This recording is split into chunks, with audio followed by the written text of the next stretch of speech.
Right now, you are living through the birth and rapid evolution of a new kind of intelligence, AI. Rival tech luminaries who have already reshaped our world are in an arms race. Recent polls suggest 70 to 90% of all CEOs plan to invest heavily in AI behind them. The numbers are staggering, amounting to hundreds of billions of dollars in the next few years. Governments and regulators are stepping in as well, setting the stage for a global paradigm shift. But have you stopped to understand what AI really is? Are you prepared for a world where AI will impact your job, your health, your relationships, and maybe even the nature of your humanity? I'm Charlie Stack. I am Lax Srinivasan. We believe your success, our success, depends on us starting to have a different set of conversations about AI. Join us as we get to know our new neighbor. Welcome to the machine. So for those of you who have listened to the show, Lax and I often dig into a technically complex facet of AI and how it works to help you distill what it will mean for you in your everyday life or work. Today, we're not going to do that. We're going to do the opposite. While it's important to cut through the technical complexity and understand the big themes of the AI revolution, what we're ultimately hoping you'll be able to do is harness an understanding of these themes to empower yourself or your business. But what does that look like? For most people and organizations, being an AI native seems out of reach, maybe something for your kids to achieve 15 or 20 years from now. Lax and I think you're going to have to adapt faster than that. But we don't think the journey is as daunting as you might imagine. So today, we're not talking to a Google researcher.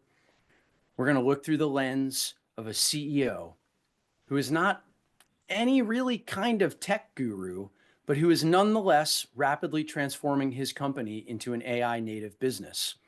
Joining us today is Bill Niles, CEO of Brinks Home Security, a company that is transforming itself around the power of data. We're not going to talk to you about Brinks inventing a new AI-powered security camera or a robot to guard your home.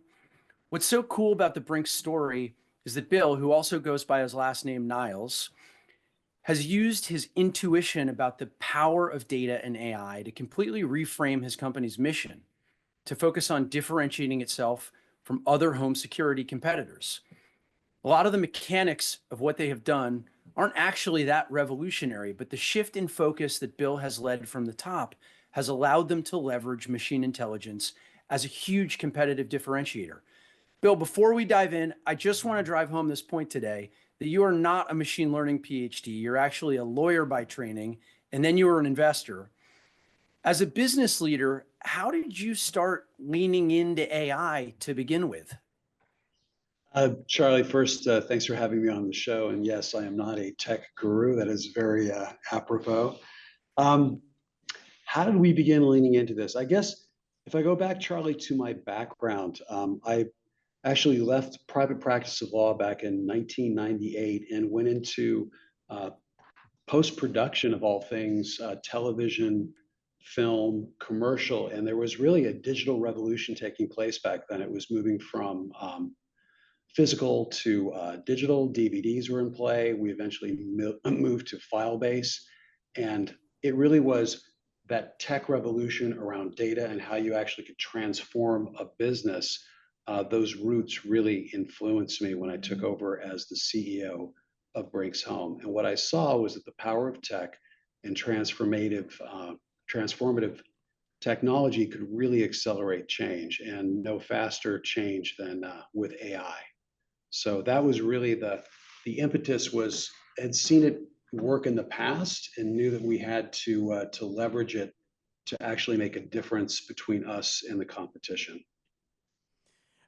And Niles, if I could jump in there, uh, what kind of is that your personal conviction when you became CEO that there is an opportunity for AI, or is there like a burning platform where you could not have solved it without AI? How much of it is your own versus if it was not Niles, somebody else, this would have happened? Honestly, it was a bit of a Christopher Columbus moment. We knew that there was something out there. We knew that Mm. we needed to set sail. We didn't know where the journey would take us, but what we knew was that we had to build a platform. Lax, it really was start deploying the tech and really culturally shifting the organization to start believing that if we actually use next gen technology, build a platform, good things will come from that. We will actually improve our unit economics. So there wasn't, well, I should say, I wouldn't say there wasn't a specific problem. There were specific problems, Lax, that we focused on for, in particular, retention. That is a key economic driver for our business is retaining customers. Operating metrics, we started to focus on bespoke problems, but the underlying philosophy was, well, let's leverage tech and data first and foremost to then begin that journey. And it's been a terrific journey. We started it 5 years ago. It has really dramatically improved the operating metrics of the company over the past 5 years. So the journey starts with something simple. What matters to the business? What are our operating metrics? How do you dive in? I mean, take us a little deeper into where you start. Sure. So we have a mantra, which is to create profitable accounts at scale and serve for life. And to create a profitable account in our business, we're in the home security business, a little background. You have to go out and acquire a customer. There's a subscriber acquisition cost associated with that. But then you need to serve that customer for approximately 8 years. So first and foremost was how do we actually improve the service of that customer and how do we retain that customer? So the early focus, Charlie, was how do we improve customer engagement? And really what we focused on was how to better serve the customer. Now it sounds really obvious, better customer service, better retention, longer lived customer, better cash flow, better customer life cycle value. Using these tools, and we can deep dive into any segment of it, actually helped us improve those service metrics. They also helped us improve the other really critical metric, Charlie, which is retention. How do we leverage AI and machine learning to actually engage with our customers on a one-to-one basis, provide them with bespoke offerings that keeps them as part of our family of customers? We have dramatically improved, Charlie. Our metrics, when I took over, we were at about 18% attrition of our customer base. We finished this year at 10.4%, just a dramatic reduction in our churn. Our margins, for you CEOs out there, if you don't believe in this, these tools actually allowed us to improve margins from 48% to 60%. Massive improvement. And when you're talking about a base of about $500 million of revenue, it really does fall to the bottom line. So what you start to see is improvement in your free cash flow, improvement in customer sentiment, and improvement in churn. And we could not have done it without a data, digital AI revolution that we started 5 years ago. And go ahead. And Niles, one thing, so I'm just curious. I mean, it's pretty impressive, right? The churn reduction of 18 point some percent at 10. And in your business, that's a lot because acquisition costs are high and it takes a while for the customer to stick. The question for me is, while it looked pretty obvious, it did back then to you, and I'm sure for anyone looking at it, what do you think was the common misconception before you got in your role that this wasn't so, or in general for any CEO looking at their business? I think a lot of the business side, I think they have very good intuition for improving, reducing churn, improving operating margin, and all of that. The question is, how do you connect that? Like, what do you think is the biggest misconception out there that may be blocking others from leveraging kind of data analytics AI?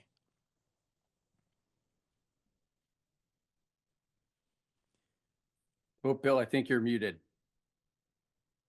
Apologize, guys. We're in Texas. There is a lot of wind here today, so I was trying to spare you the rattling. Lax, that's a really good question, and there's probably not one silver bullet to that. Mm-hmm. It really Mm-hmm. is a complex, holistic approach. So I'd say first and foremost, you need to find a group of people who, I know this again sounds pretty obvious, but are prepared to challenge assumptions about the way the business is operated and begin to think about how they can leverage data to get closer to the customer. And you really do need to identify people within the organization. If you're a CEO, you work with your CPO, and you identify people who actually are insightful, flexible, can think outside the box, or you need to augment your team.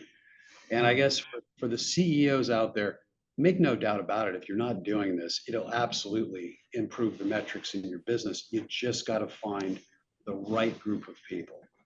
You then need to basically push really hard and make it a metric that you measure, which is how are you going to actually improve whatever metrics you want to focus on. For us, the first thing we did, Lax, was we realized that we had, I don't know, 30 or 40 different sets of data, which taken in the aggregate is really hard to run a business. It's really hard to come up with insights into the customer. So our focus on day one, Lax, was to say to the business, if we could consolidate our data into one coherent data set and language, we as an organization will then have insight into customer behaviors, which will then drive some of the things that we do to improve our operating metrics, like reducing truck rolls. Or for instance, here's a really rock solid metric for you. When we started this process, we were doing about 4 million calls per year. Today, we do about 1.2 million. Wow. It is a wow. It is amazing. And that is entirely through leveraging tech And and AI. But going back to your, how do you get people to do it? Honestly, you got to lead from the C-suite. You got to have a CEO or a COO who just firmly believes in the power of this. I mean, it's like, and if you don't have this, it will not happen. so Because, yeah, go I'm ahead. I'm gonna have a follow-up question. So Charlie and I, kind of we work with management teams, and when we do these things, when we ask the CEOs, you know, is AI life or death for you? Like, what is your ambition? Everybody says, I'm all in. I can't do, what can we do without AI? But then when we see action, they're busy putting out quarterly numbers, and they get into the urgent, overwhelming, the important. So I'll be curious to see how you overcome that. So it's, by the way, it's very ironic. While we're talking about AI replacing humans, your first step was identifying humans who would actually build the AI that'll replace humans. But leaving that aside, how did you not have that kind of the CEO kind of pressure on the urgent overwhelming the important to be able to guide and put the focus on AI? Yeah, it's a great question. What I did is I elevated it to the board. I said to the board, this is how we will transform the company. And I made it clear to my direct reports in the organization that while we had a business to run, we needed to do it differently.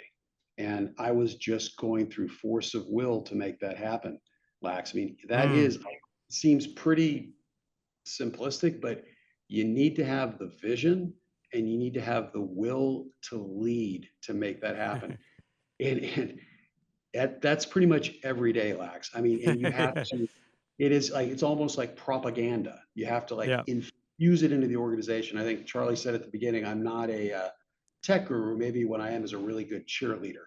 Yeah. I get out there with tech pom-poms and the truth is, while I'm not a tech guru, I am a true believer. That is the difference. I am a true believer in the power of these tools and how they can transform businesses' life, for good. I am not in the, evil AI camp. I really do think these things will improve our employees' experience, which it has, which by the way, I can give you another stat on that, which is out of this world. But it improves customer experience as well. So you got to go all in. And if you're a CEO and you don't have that conviction, you probably need to find somebody that does and also has the authority to lead. So here's the other thing, Lax. It's easy to tell people to do this, but in the process of doing it, what you might imagine it changes organizational dynamics and structure. People lose their fiefdoms, silos get broken down. And what you find is this natural resistance, right? People don't want to give up their power base. Like, wait a minute, you're going to do this? Well, then I'm not. So, as much as people say they're in, you'd be surprised how difficult it actually is at first. So, you got to kind of, I hate to use the word cull the herd. You need to continue to reorganize during a digital transformation, which, by the way, we did over and over. In fact, this was one of my mantras to the team, which was don't get comfortable in our org structure, because every time we make an advancement with our tech platform, we're probably reorganizing operationally. That's just the natural progression. And then getting your leaders to start thinking that way, that this isn't set, it's a constant evolution. So for instance, we kind of reorganize, and I don't mean in a bad way. I mean, really just organizational efficiency as you actually are reducing phone calls, as you're putting in tech tools. You don't need the same people or same skill set. You need new skill sets. Yeah, go ahead, Charlie. Yeah, and now just a sort of a related question to dig in on the other side of this, and I like this this notion of needing to to be the cheerleader for this, right? Like this effort needs cheerleaders. That's probably not even a strong enough word for what's necessary. Maybe it needs. I use evangelists. Yeah. It's an old word. No, you actually took the word right out of it. You need an evangelist. You need to proselytize your organization. It's a religious experience. And I want to dive in on that because it's one thing to to go to the board where you have a quarterly interaction or maybe slightly more often than that, and bring clarity to what you're going to do.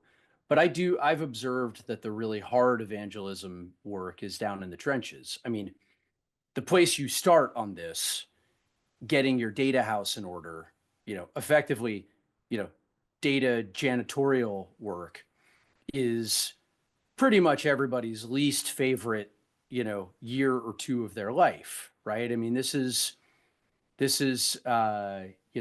tough, unsexy, ungratifying work to go do. Mm-hmm. How did you approach that? How did you actually get that piece of it done? Because that's the do not pass go part of this journey that I think in the AI age, most organizations will find out, hey, we want to skip right to doing cool AI stuff, and OpenAI is happy to sell us, an API into their model. But if your data is no good, it doesn't matter. Yeah, it's Charlie. That's such a great point. I spoke a couple of years at a conference in New York on, I would say, kind of this topic, and that's literally what my whole theme was, which is, hey, this isn't sexy.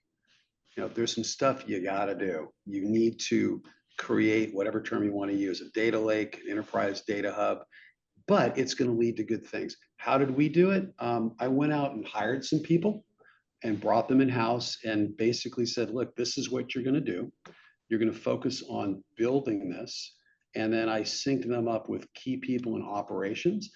But I will tell you, Charlie, unless my COO was aligned with me, this never would have happened. Like, we sat down, the two of us, looked across the table, cut our thumbs and shook hands and said, we're going to do this. If you don't have that buy-in, Charlie, it will not happen. You'll just hit barrier after barrier after barrier. So again, I go back to that, got to have buy-in. You have to have the right people. And as a CEO, shoot, if you don't have the right people, I hate to say it, you probably need to find different people. And you got to tell them, hey, it's not going to be sexy at first, right? It isn't, but and the people from the outside that you acquired, the skills, is it just hardcore data engineers? Is it what were the skill sets that you found to be most valuable? Some of them were data scientists. One of them was actually just a guy that's Dinesh Kalwani. I think he had a master's from Chicago. He had been a McKinsey consultant. He was working in the tech field, and he knows how to build things. And really more of how to actually assemble teams and operationalize something like that. He successfully launched it, operationalized it, and then handed it over to operations. You need someone who can actually make that transition. Because again, if you don't have people in ops at the grassroots level, Charlie, who actually are willing to use the tool, it's a wasted effort. So it's not only building the tool set, you then have to have a bunch of people who are ready to pick up the tools and go to work and figure stuff out. So it's both those things. My people inside the company, Charlie, could have never done this. I mean, our existing operators, they would, never would have happened. Lox and I always say there's a lot of effort goes into building rocket ships and a lot less into training astronauts. Right. Exactly. So exactly. And Niles, I mean, you had me at hello if I'm a CEO and say I'm looking at should I use AI or not.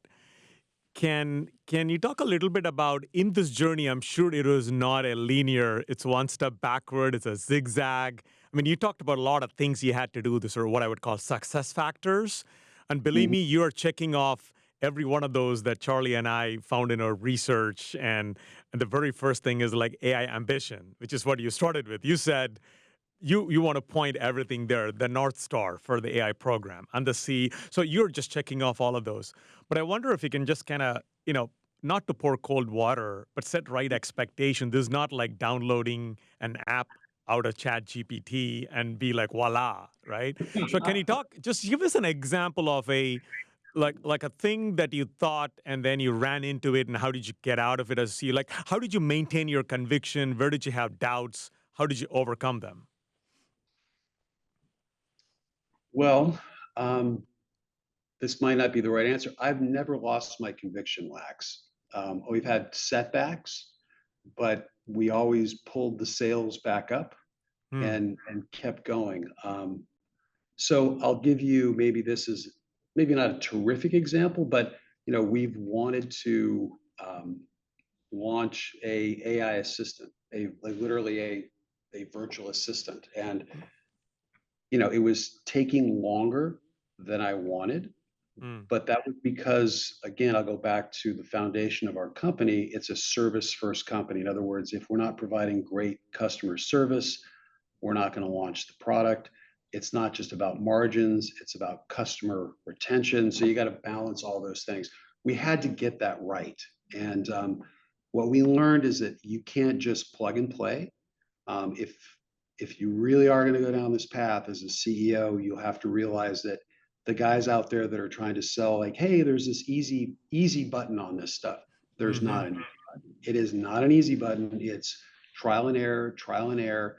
And I guess I would share this. This is part of our philosophy, and I've really, really pushed this hard, which is it's okay to fail. Again, nothing new. You guys, you've heard this 1,000 times. We really play that card. It's like, hey, guess what?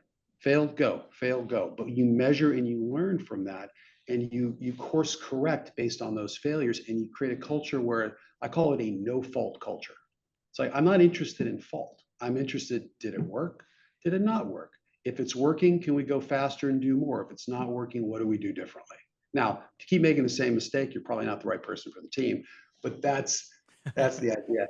And then the other thing I would share, and I think this is absolutely fundamental, and it's maybe a really wonky thing to say.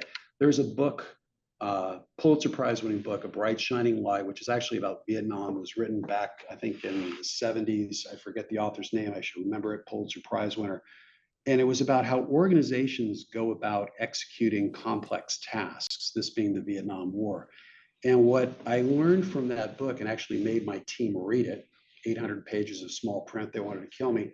But it's that organizations need to have a top-down strategy, but they also need to actually understand what's happening at the grassroots level and really connect those two things. So that's a pretty obvious learning, but if you're trying to launch, your AI data program, if you aren't actually engaged with your grassroots people and listening to them and bringing them into the process, you will fail. And that was my learning early on, which is, hey, you can't just bring in a bunch of consultants and we're going to do this, because then what happens is the people who actually run the business throw up their hands and say, hey, you didn't think of these 10 things. Hmm. which, by the way, they probably would have said something had you brought them into the process. So it's that amalgamation lacks of, super sophisticated tech savvy people, and then just the people who actually know the business and are running the bit. You have to bring them together. And Neil Neil Sheehan, by the way, Neil Sheehan that's is it. a bright shining lie. We'll add that to the reading list. Yeah. Maybe And it's an I, esoteric one for AI, but But when it comes to organizations and actually listening and reacting, really powerful.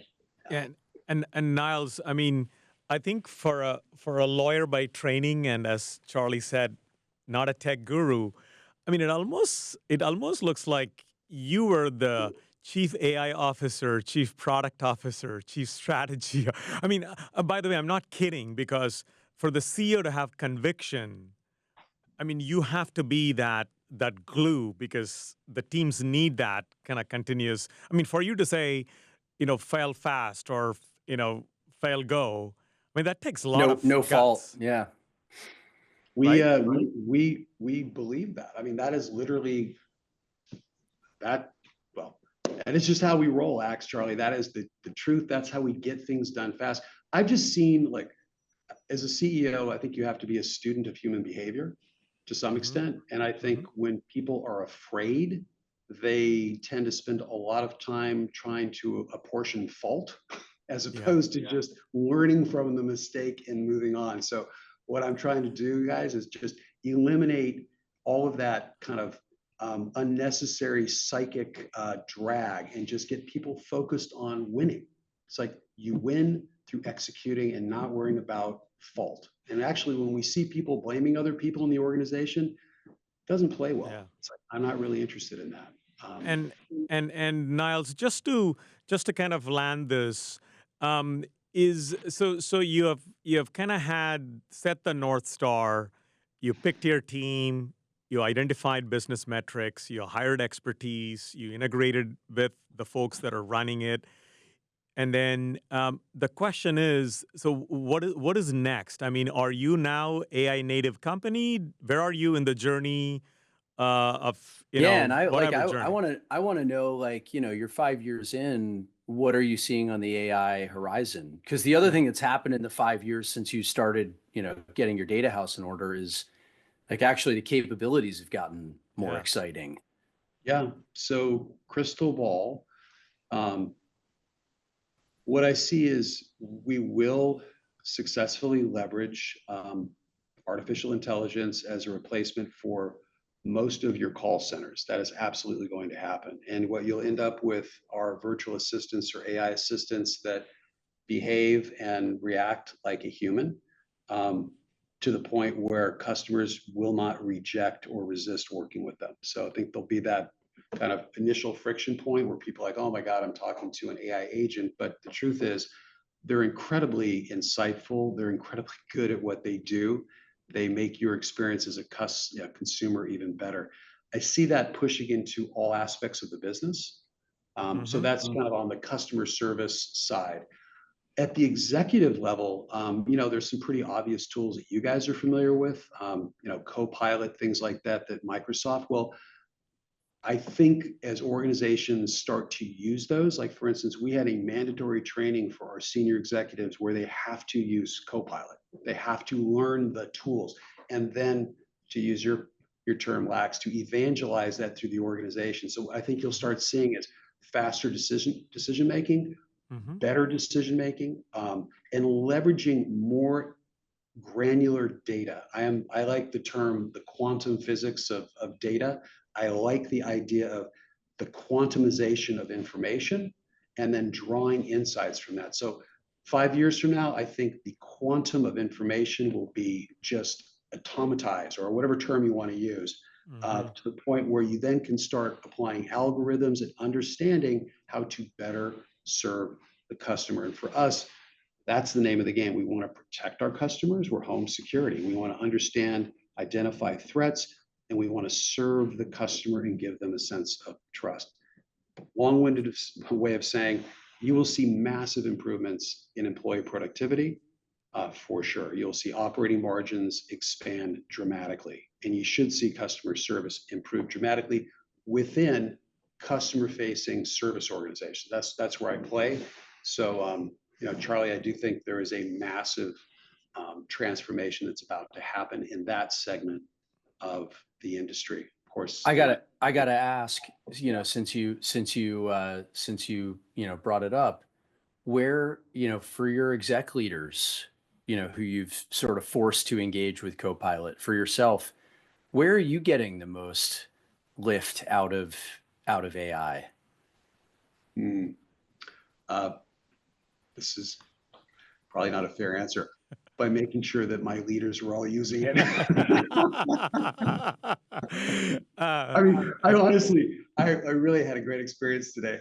One of my leaders pulled me into her office. She's like, I got to show you this. She's like, I just put together the most amazing prompt. I've been working on this prompt for 3 hours. She goes, it's going to take Copilot 3 days to actually, it's like, but it would have taken like 3 months. It's like, great. I mean, that's, but like Charlie, honestly, for me, I'm not a tech guru. The truth is, I play around with ChatGPT every day. I candidly talk to it.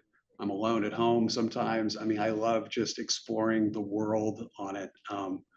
But in this business, I am really focused on just, again, call me chief evangelist. That's where I go. Yeah, But that's yeah, that's awesome, Charlie. I almost think a a CEO of a data company once told me they did a visioning exercise. This was at least 10 years ago, and he said, this is well before, right, any of the recent revolutions. He said there is a scenario in which the entire management team and the CEO and the board is all going to be replaced by algorithms. yeah. So to me, I think that is possibly a reality. But I would say, Niles, if at all we ever get to this stage, I would love to model the algorithm, at least one of it, after you, because you seem to have just done all the right things. Because honestly, getting value from AI is actually not about AI, and you have checked all of those things. Yeah. It's org, it's people. So it's really a fascinating kind of journey. But one thing I would say is, so far, what I've heard you say in terms of what is ahead is clearly customer, right? Everything around the customer, you're going to leverage more and more. Mhm. Now, are you saying that so far it's about the low hanging fruit has been maybe improving efficiency and so on? But are you saying that the technology is going to help you kind of change the game more into effectiveness, meaning how do you acquire them, keep them longer? So do you see a shift in how you're going to leverage that technology given your 5-year journey? So again, great question. Look, there's two other places we can play. Right now, we're focused on what I call my sales, service, and delivery platform, which is leveraging data and AI to improve customer engagement and service. We could play in the software space, which is the back end. Companies like alarm.com are really successful. Hmm. Shout out to them. There are AI companies that we work with that are absolutely stellar. I'll name a few. Cresta, Palo Alto is a fantastic company. Ping is the leader in ex-Google, fantastic large language model. I could never play in that space. OfferFit, run by George Katrashian, terrific company. We're looking for best-in-class players in that kind of software, or call it AI space. And then you got the hardware, and there's a ton of AI innovation taking place in the hardware space, where you have things like facial recognition, video analytics. I don't see our strength, Lax, moving into any of those verticals. I see my strength remaining in service, and I believe that there are going to be so many rapid innovations that I'll have plenty to do within that service stack. Because what I want to do is take information from the hardware, from the back end, put it into my data lake, and then translate that into better customer engagement. I am a real believer in one-to-one customer engagement. Again, old school, but I think it's true. If you know your customer and your customer feels like you know them authentically, it makes a huge difference. You can't do that with 1 million customers unless you're using this. So I believe there is a long runway, Lax, with just where I'm playing, which is I call it my service stack. So that's my term. I call it our service stack. And that's where we chop up all the data on our customers and then we engage with them. All that other cool stuff, AI at the edge of cameras and all that stuff, love it. But I'm not going to try to play there. I'm going to let someone else spend hundreds of millions of CapEx and hire really expensive engineers. Actually, there was the old Discover ad where, somebody would call up the call center representative and it would be them on the other end, like answering the call, and the customer's delighted. There you go. This is what I'm picturing. It's like eventually I can just build a composite of, who do you want to have serve you? It could be, my mom might want to have, Dustin Hoffman serve her, or, whatever. Charlie, that's actually on our roadmap. It's not Dustin Hoffman, but with Cresta. Mom, if you're listening, I probably got it wrong. No, you literally could have, Dwayne Johnson or whatever, The Rock or whoever. To their, name and likeness, all that stuff. But absolutely. Yeah, could I ask one kind of final question? And I know we want to start wrapping up. Is Niles, as a CEO, I would imagine one of the things that you would have on your mind is all about kind of competitive advantage, right? And so far, I think you are definitely focused on the customer, but leveraging AI data seems to be all kind of how you acquire, manage, serve. The question is, what will keep you up at night? I mean, what could disrupt your business if you're not in the camera and the edge? Could some startup completely change the game on you? And are you do you think about that? And if so, do you have to think about different business models? I mean, is that, when I said, by the way, where are you going? Not so much AI innovation, it's more like business model innovation. Is it about competitive kind of like disruption related?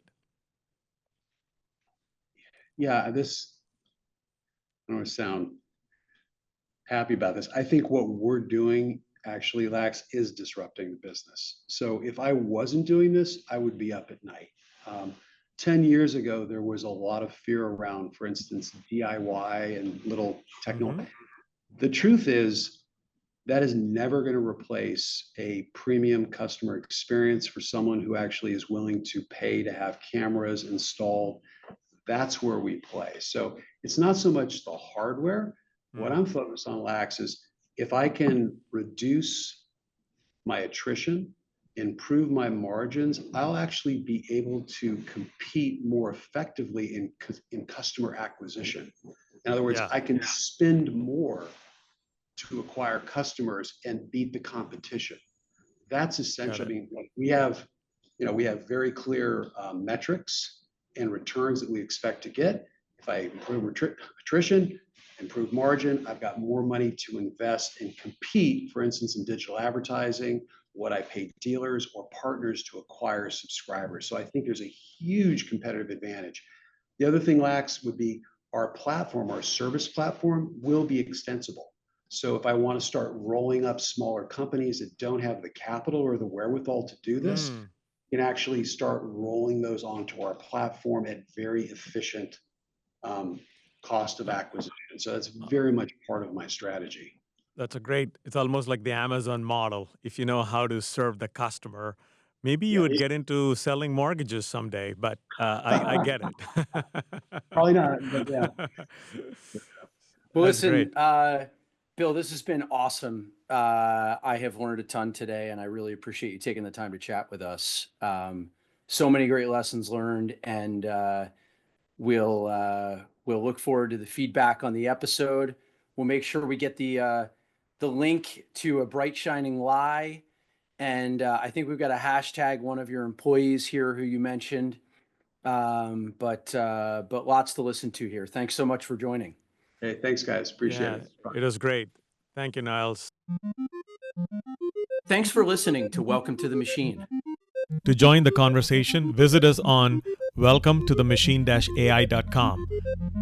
Special thanks to Spencer Stewart, the Return on AI Institute, and our fantastic production team, Trey, Jojo, and John, for helping bring WTTM to life.